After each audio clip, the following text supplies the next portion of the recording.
Tom Harris had always been a fixture in the small town of Maple Ridge, a peaceful place nestled in the rolling hills of the countryside. At 70 years old, he was a man who had seen the world change in ways both subtle and dramatic. Having served in the Vietnam War, Tom wore his military service as a badge of honor, though it was more than just a title, it was a part of who he was. His days were filled with quiet routines, simple pleasures, and a deep sense of pride in his country. But today, as he walked into the local diner, something felt different. He had worn his red MAGA hat for the past few months, a personal choice to express his political beliefs, a sign of his support for the direction he hoped the country would take. It had become almost like a signature for him, a statement not just about his political views but about his identity. In the diner, as always, the staff knew him well, and the regulars greeted him with friendly waves. Tom sat at his usual spot by the window, the corner booth that overlooked Main Street. It was a place where the weight of the world seemed to pause for a moment, where time slowed down, and where the worries of the outside world could fade into the background. Today, however, the usual calmness was tinged with an unspoken tension that Tom couldn't quite place. The waitress, Ellen, came over with a smile, asking, "The usual, Tom?" But as she looked at his MAGA hat, her smile faltered, and there was something in her eyes that wasn't there before, something Tom had never seen from her. She hesitated for just a second, a slight pause that lasted longer than normal, before nodding and turning to walk back to the kitchen. Tom couldn't shake the feeling that something was off. He had been wearing that hat for months, and no one had ever said anything to him about it. Maple Ridge, after all, was a place where people were generally respectful of each other's opinions, even if they didn't always agree. But today, something felt different. It wasn't until Sarah, the diner manager, approached that the situation began to unfold in a way that would change everything. Sarah had been managing the diner for years, and Tom had known her since she was just a teenager working part-time. She had grown up in this town, and though they didn't know each other as deeply as Tom knew some of the regulars, he considered her a friend. So when Sarah walked over with a look of concern on her face, Tom didn't immediately expect what was coming. "Tom," Sarah said gently, though her voice held an unmistakable firmness, "I need to ask you to leave today." Tom's brow furrowed in confusion. He had been coming here for years, he was one of their most loyal customers. "What do you mean?" he asked, genuinely puzzled. Sarah hesitated before speaking again, the words clearly weighing on her. "It's your hat, Tom. It's causing too much of a disturbance. Some of the customers are uncomfortable, and it's just best if you don't wear it here anymore." The statement hit Tom like a punch to the gut. He looked around the diner, at the faces of the regulars who had often shared a laugh with him over the years, and for the first time, he felt a profound sense of alienation. He was used to a community where everyone knew each other's name, where political differences were set aside for the sake of respect and neighborly decency. But now, standing before Sarah, the woman he had known for years, he felt as if the ground beneath him had shifted. "Sarah, I've been wearing this hat for months," he said, trying to steady his voice. "And I've never had a problem before." Sarah looked down, clearly uncomfortable, but her tone remained unwavering. "I know, Tom. I don't want to do this, but it's becoming an issue. People are saying they won't come back if you're here wearing that hat." Tom's heart sank. He had heard whispers, murmurs of tension in the air, but it had never really touched him, at least not in such a direct way. This wasn't just about a piece of clothing or a political statement anymore. It was about his right to be seen, to exist in public spaces without fear of being judged or pushed out. "So, you're asking me to leave because of my beliefs?" he asked, his voice rising just a bit in disbelief. Sarah's expression softened, but she didn't waver. "I'm sorry, Tom. It's not personal. It's just the situation. People are upset." Tom sat there, staring at her for a moment, trying to process what had just happened. He had never expected to be in a position like this, especially not in a place like Maple Ridge. He had served his country, worn the uniform, and fought for freedoms he believed were the very foundation of this nation. And now, his own beliefs were turning him into an outcast in the very town he had called home for decades. Without another word, Tom stood up slowly, his knees aching as he rose. The weight of the moment was heavy, and yet, he didn't argue. He wasn't the type to make a scene. "I'll go," he said quietly, feeling the sting of betrayal as he gathered his things. As he walked toward the door, the faces of the regulars were no longer warm and welcoming. Instead, they were indifferent, some averting their eyes as he passed. He felt like a stranger in a place he had once felt so at home. The door swung open, and Tom stepped outside into the crisp autumn air, the cold wind biting at his face. He paused for a moment on the sidewalk, taking in a deep breath. The world felt different now. What had seemed like a normal, peaceful morning had turned into a moment that would haunt him for a long time to come. And little did he know, this moment, the one he thought was a simple act of exclusion, would soon spiral into something much bigger, something that would forever change the course of his life and his relationship with the very people he had once considered his family. Tom Harris sat on the bench outside the diner, staring blankly at the street in front of him. The cold air stung his face as he tried to make sense of what had just happened. For as long as he could remember, he had been part of this community.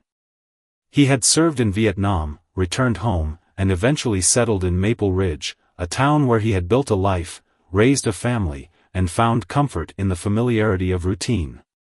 Now, in the span of a few moments, everything had changed. Tom's mind wandered back to his younger years. His time in the service was something that had shaped him, molded him into the man he was today.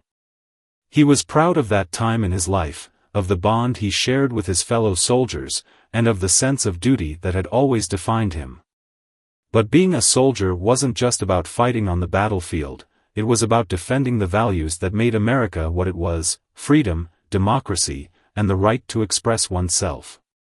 He had always believed that wearing his MAGA hat was an extension of that freedom, a symbol of his belief in the direction he thought the country should go. It wasn't just about politics, it was about taking a stand for something bigger than himself. The hat was part of his identity, a simple yet powerful way for him to align with the changes he hoped to see in the nation. But now, sitting on the cold bench, Tom questioned whether that belief had cost him something much more valuable than any political stance: his place in the community, his sense of belonging, and perhaps even his connection with his own family. For years, he had been a fixture in Maple Ridge. People respected him, not just because of his service, but because of who he was as a person. Tom had always been the first to offer help, whether it was fixing a neighbor's fence, giving advice to a young man trying to get his life on track, or just lending an ear to someone in need. His reputation was built on kindness, integrity, and his unwavering commitment to the town he had chosen to call home. It wasn't just the locals who knew him, but their children too. Tom had watched them grow up, seen them leave for college, get married, and start families of their own. It was the kind of town where everyone knew everyone else's business, and where you could always count on your neighbors. That was why, when he first walked into the diner this morning, he didn't think twice about wearing his MAGA hat. It wasn't the first time he had worn it there, and he had never felt any judgment, until now. As he sat there, watching the sun slowly rise over the town, Tom's mind began to race. He had always thought of Sarah, the diner manager, as a friend. She had worked with him on several community projects over the years, and though their political views were often different, they had always respected each other. So when she asked him to leave, it wasn't just a blow to his pride, it felt like a betrayal from someone he considered an ally. He thought back to their conversations, to the way Sarah had always been open-minded, how she would engage in debates but never push her views onto anyone. She had been part of the fabric of this town, just as much as he had. And yet, here she was, forcing him out of a place that had been his haven for so many years. Tom's thoughts turned to the other customers in the diner. He couldn't help but wonder how many of them had secretly sided with Sarah, how many had agreed that his presence was uncomfortable. He had always known that political views could divide people, but this was the first time he truly felt the sting of that division in such a personal way. He could no longer ignore the whispers, the disapproving glances he had been receiving in recent months. But what hurt the most wasn't just the stares, it was the feeling of alienation, of no longer fitting in with the community that had once embraced him. And yet, as he sat there, one thought continued to linger in his mind: was this really about the hat?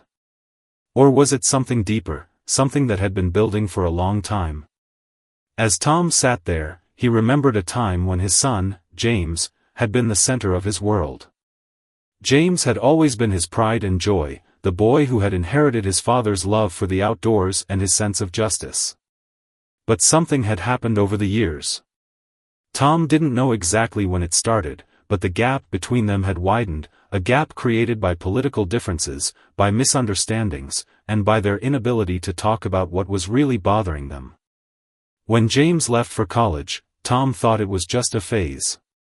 But as the years passed, their relationship became strained. They argued more often, their discussions turning into heated debates about everything from the economy to national security. Eventually, James moved away, and their conversations became less frequent, replaced by polite exchanges of birthday cards and occasional holiday visits. Tom had never wanted to admit it, but he had started to feel the loss of that connection. The distance between them wasn't just physical, it was emotional, a chasm that had grown with each passing year. Tom had hoped that one day they would be able to bridge that gap, that they would reconnect over something meaningful. But deep down, he feared that their differences had grown so vast that nothing could bring them back together. As he sat on the bench outside the diner, Tom suddenly realized something he had never fully understood until now. He had been so focused on his own beliefs, his own sense of duty, that he had neglected the relationships that mattered most. It wasn't just about the hat, or the politics, it was about the people in his life who were left behind in the wake of his convictions. As the sun climbed higher in the sky, Tom stood up from the bench, his mind clearer but no less heavy. He knew what he had to do next, but he also knew it wouldn't be easy. The diner had been his second home for years, but now it was a place that no longer felt welcoming.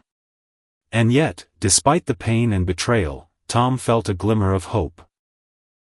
Because in a town like Maple Ridge, nothing stayed broken for long.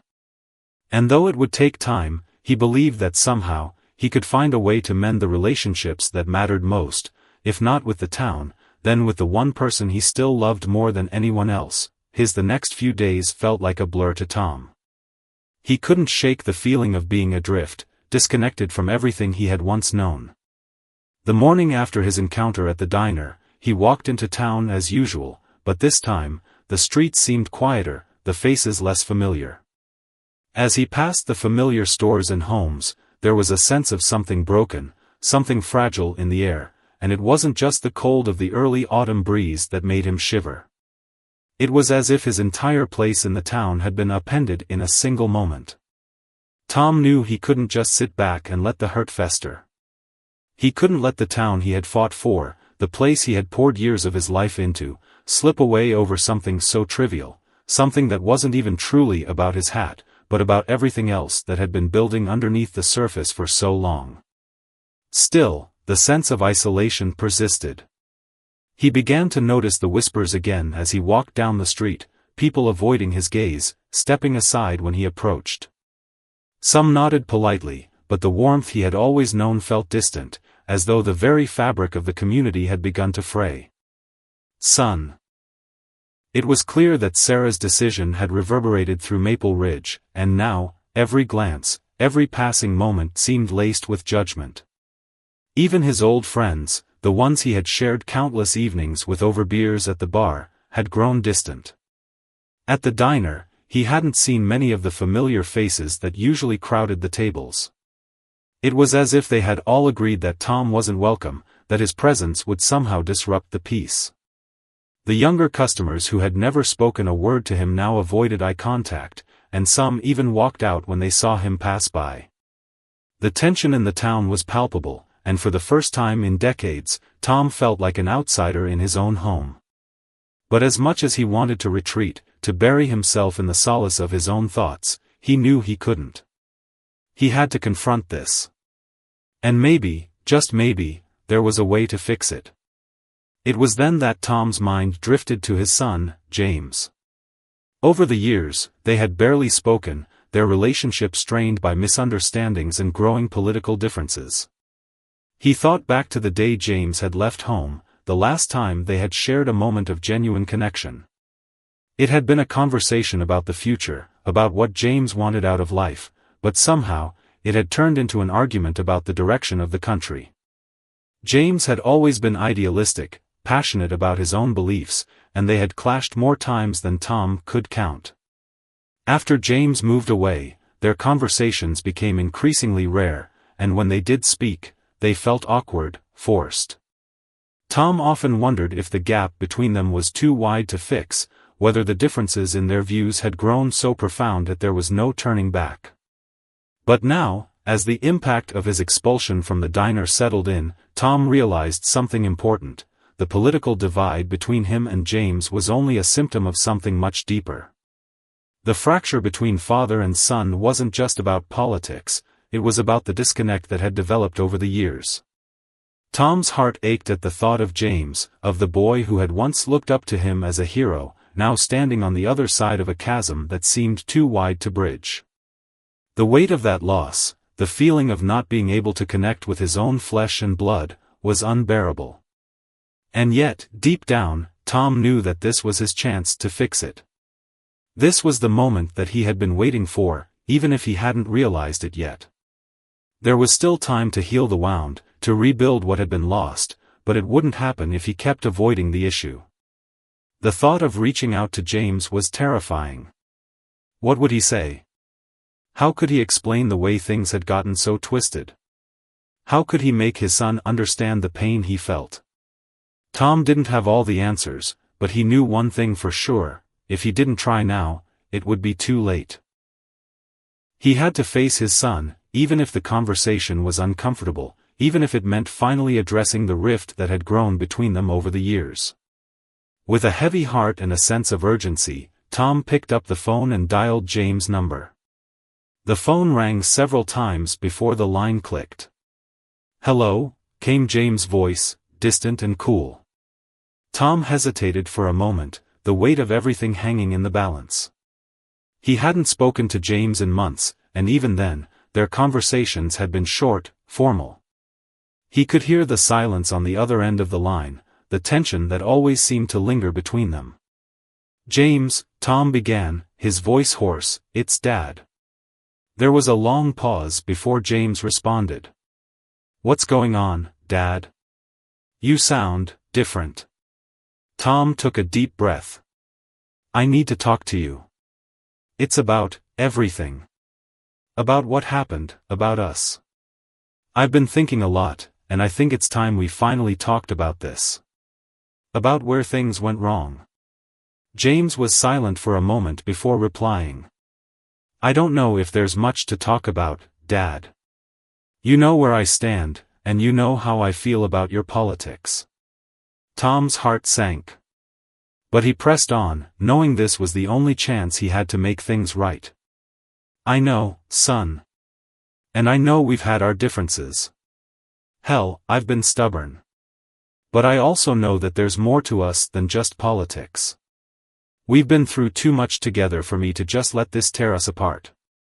There was a pause on the other end. "So what, you want me to just ignore everything we disagree on and pretend everything's fine?" James' voice was laced with frustration.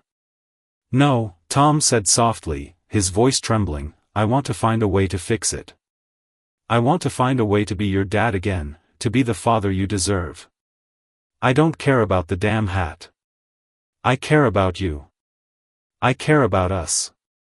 And I don't want to lose you." The silence on the line felt suffocating.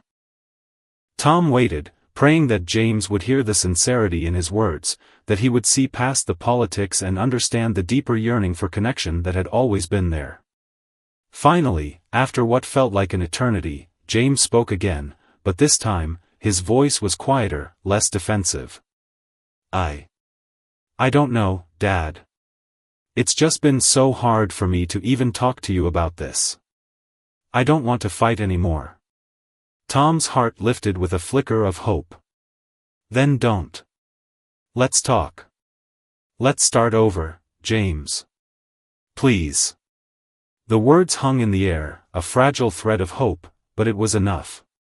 There was a chance, a small chance, that this could be the beginning of something new. Tom didn't know where the conversation would lead, but for the first time in a long while, he felt the weight of that old bond stirring inside him again. The divide wasn't insurmountable.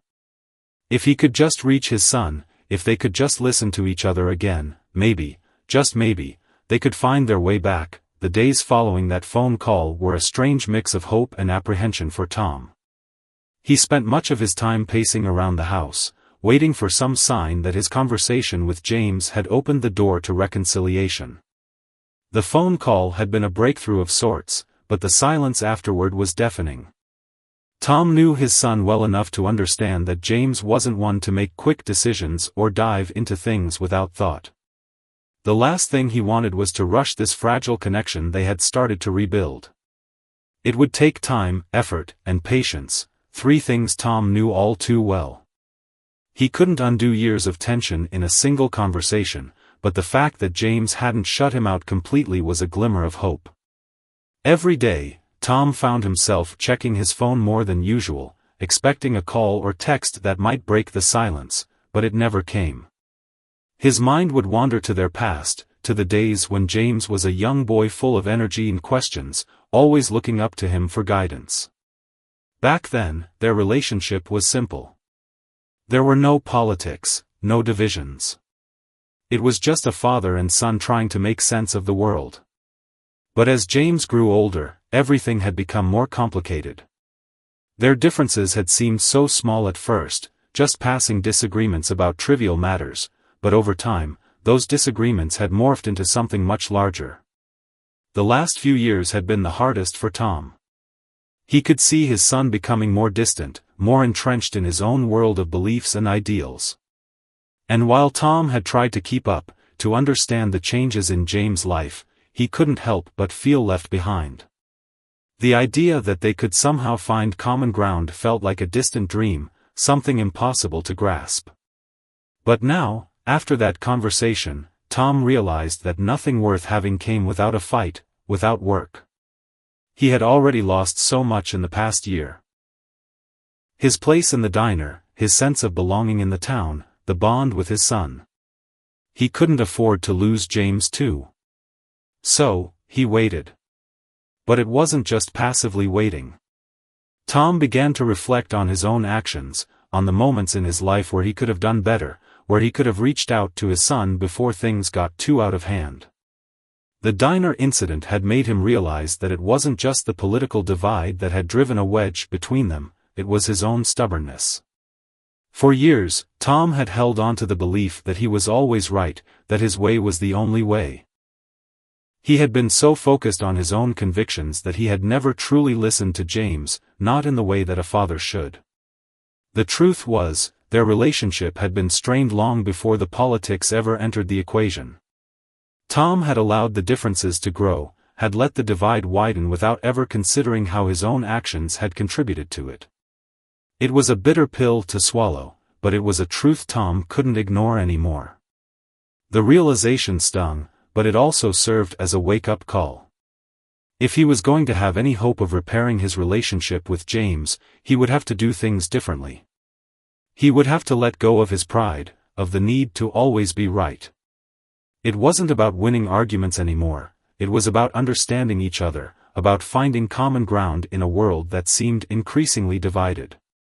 That afternoon, Tom decided to take a walk, to clear his head and try to come to terms with everything. The air was crisp, the sky a brilliant blue as he walked down the same streets he had walked 1,000 times before. The town was still the same, but it felt different now, almost foreign to him. He passed by the diner, the place that had once been a second home to him, and felt a pang of loss. He hadn't been back since the incident, and the thought of returning made him uneasy. It wasn't just about the political divide, it was the sense of betrayal he still felt. But deep down, Tom knew that if he was going to move forward, he had to let go of that bitterness. He couldn't let one incident define his entire life, his entire community. He had to find a way to forgive, both himself and others. As he wandered through town, Tom's thoughts turned back to James. He wondered where his son was, what he was doing. The thought of James in another city, living his life far away, stirred something in Tom, something that resembled longing, but also a recognition of how much had changed. James was no longer the boy who had looked up to him with admiration. He was an adult now, with his own opinions and his own life. Tom knew that. But it didn't make it any easier to accept. The thought of his son growing up, becoming someone so different from the young man he had raised, was overwhelming. And yet, there was also a sense of pride in it. James had grown into someone who was passionate about his beliefs, someone who had learned to think for himself. Maybe it wasn't such a bad thing that they had grown apart. Maybe it was just part of the natural evolution of life.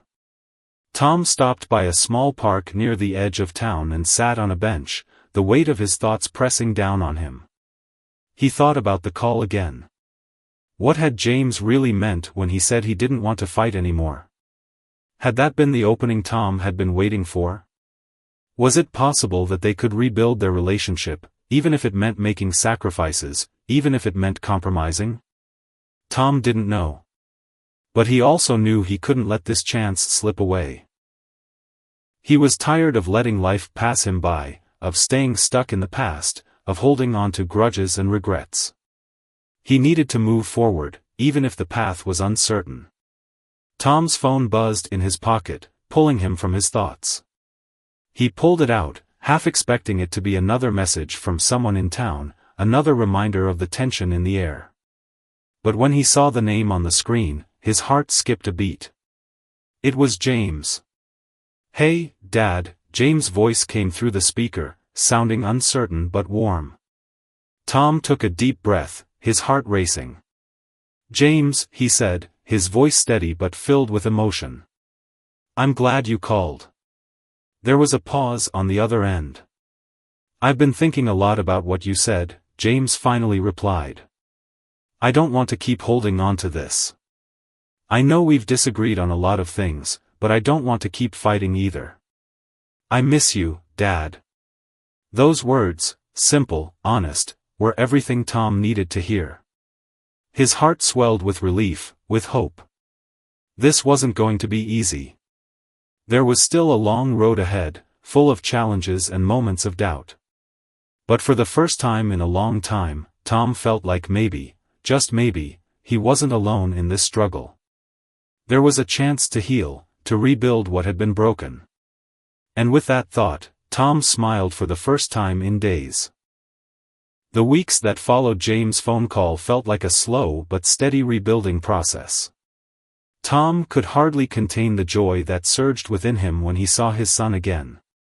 It had been months since they had seen each other in person, but now, here they were, standing across from each other, unsure of how to begin but with a shared understanding that things couldn't stay as they were. James had agreed to meet him at the small park where Tom had spent so many quiet afternoons, lost in his thoughts. The bench where Tom had sat, pondering his life, was now the place where father and son stood in the sunlight, the gap between them slowly narrowing with each passing second. James was different, older, perhaps even a little more serious, but there was still that familiar glint in his eye. It was the same James Tom remembered, the son who had once been full of questions, full of life, who had walked beside him down these same streets. But now, there was a noticeable distance between them, a quiet tension that neither one of them could fully shake. They had both changed. "You look good, Dad," James said, his voice soft. "You too," Tom replied, his words thick with emotion. There was an awkward pause.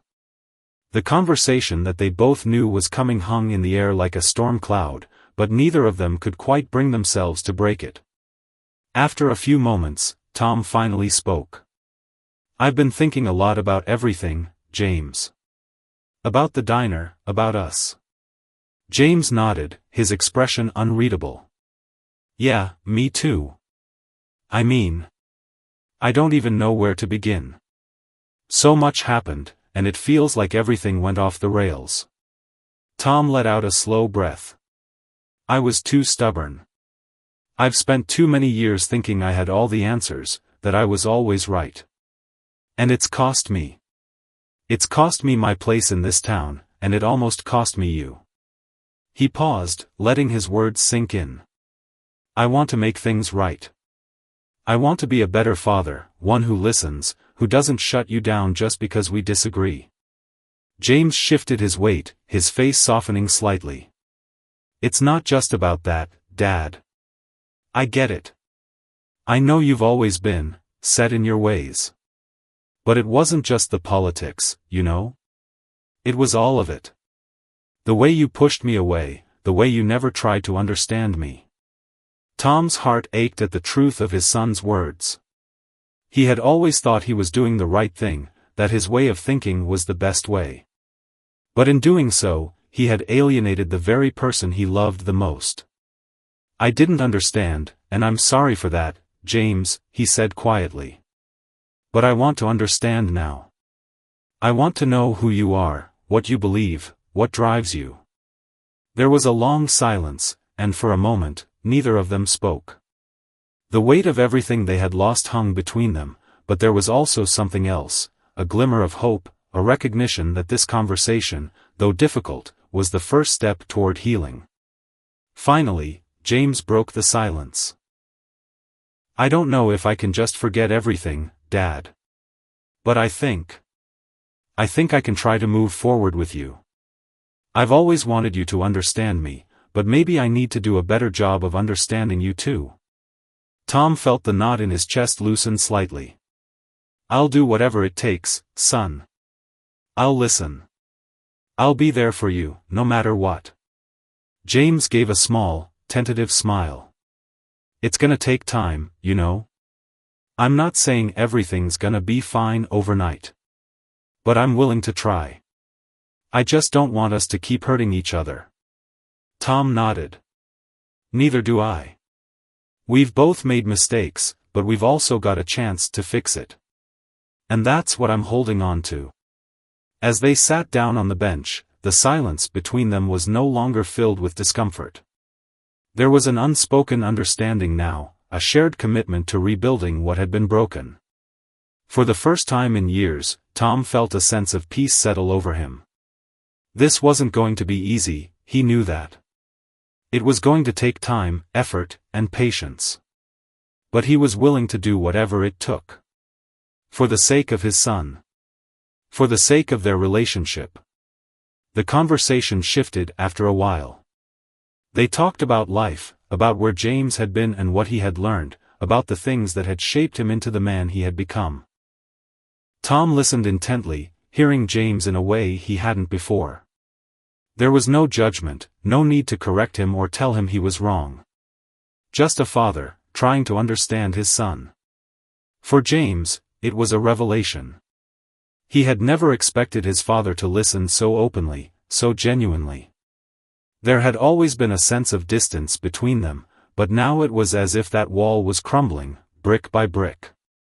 They didn't solve all their problems in that conversation. There were still many things left unsaid, many issues still unresolved. But for the first time, both Tom and James realized they were willing to fight for the relationship they had almost lost. They were willing to put in the effort to understand each other, to grow together instead of apart. As they parted ways that afternoon, Tom felt something stir within him that had been missing for far too long, a sense of hope. He knew that the road ahead wouldn't be easy, that there would be more challenges, more misunderstandings. But he also knew that they had taken the first real step toward healing. And in the end, that was all that mattered. He walked home slowly, his heart lighter than it had been in years. The sun was setting behind the trees, casting a warm golden glow over the town that had once felt so alien to him. As he passed by the diner, he didn't feel the weight of bitterness pressing down on him anymore. Maybe it wasn't about returning to what had been. Maybe it was about finding a new way forward. As he opened the door to his house, Tom felt a sense of peace settle over him. He wasn't sure what the future held, but he knew that with his son by his side, he was ready to face it. Together, the months that followed that conversation were a slow and deliberate journey of reconciliation. It wasn't easy, and there were moments when both Tom and James felt like giving up, when the weight of their differences seemed too much to bear. But they kept pushing forward, one step at a time, guided by the promise they had made to each other, to try, to listen, and to be there in a way they hadn't been before. In the beginning, their interactions were cautious, like two people walking on thin ice, afraid to make the wrong move. Tom didn't want to push James too hard. He knew his son had been through a lot, had built walls around himself that couldn't be torn down overnight. And James, for his part, wasn't ready to jump into everything all at once. There were still unresolved feelings, years of tension that hadn't been addressed. But even in their uncertainty, something had shifted. Slowly, the walls began to crumble. James would call Tom occasionally, just to talk, just to check in. They started sharing stories again, small things at first, like what they had for dinner or how work was going. It was an awkward return to familiarity, but it was a start.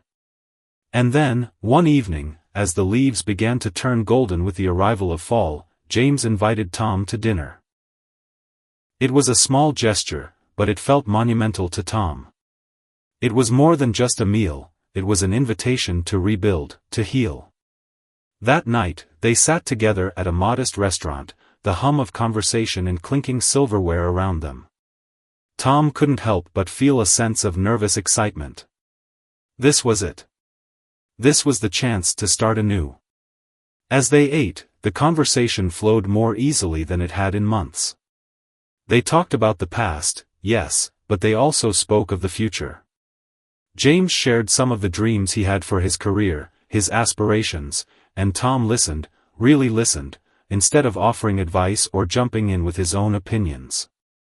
For the first time, Tom saw his son as an adult, a person in his own right, not just a reflection of what Tom had wanted him to be. And that, in itself, was a revelation. They didn't solve everything in one night, but they made significant progress. It wasn't just the fact that they were sitting at the same table again, it was the way they spoke, the way they shared and respected each other's space. It was different from before. As they finished their meal, Tom felt a wave of gratitude wash over him. This moment, this quiet connection, was more than he could have hoped for. But deep down, he knew there was more work to be done. The true test would come in the weeks and months ahead, when real challenges would arise, when misunderstandings would occur. And yet, despite the inevitable bumps in the road, Tom felt a new sense of determination. He wasn't willing to lose his son again. Not this time. Not after everything they had both endured. Over time, the relationship between father and son continued to evolve.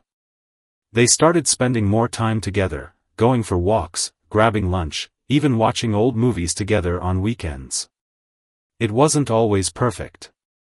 Sometimes they disagreed, sometimes there were awkward silences. But it was different now. They were learning how to communicate, how to be present in each other's lives without judgment, without trying to fix everything. It wasn't about changing each other, it was about accepting each other for who they were. And then, one day, as they sat on the porch of Tom's house, sipping iced tea on a warm summer afternoon, James said something that took Tom by surprise. "Dad, I've been thinking. Maybe we should take a trip together. Just the two of us. Get away from everything and just talk." Tom looked at his son, his heart swelling with emotion. He hadn't expected this, hadn't expected that James would want to spend time alone with him after all that had happened. But there it was, an invitation to go deeper, to continue the journey they had started. "You know what?" Tom said, his voice thick with emotion. "I think that sounds like a great idea. Where do you want to go?" They spent the next few weeks planning their trip, the excitement building as the date approached. When the day finally came, they packed up their bags and set out, leaving behind the small town that had both been a place of pain and reconciliation.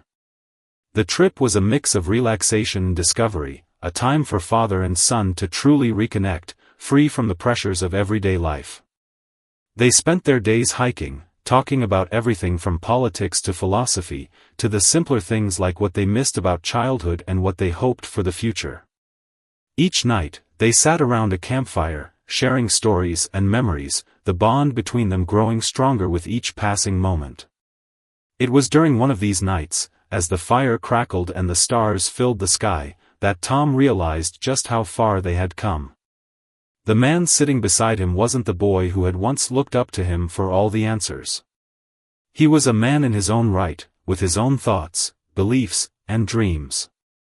And for the first time in years, Tom didn't feel the need to fix things or change anything. He simply felt grateful for this moment, for the chance to be with his son, not as a father trying to impose his will, but as a man who had learned to appreciate his son for who he was. It wasn't about politics. It wasn't about who was right or wrong. It was about family. It was about love. And, as Tom sat there, watching the flames dance in the fire, he realized that this journey was far from over. But for the first time, he didn't fear the future. He embraced it, with all the challenges and beauty it would bring. The road ahead was uncertain, yes, but one thing was clear: they would face it together. It was a quiet, powerful moment of understanding, a recognition that despite everything, they had found a way back to each other. And that was worth everything.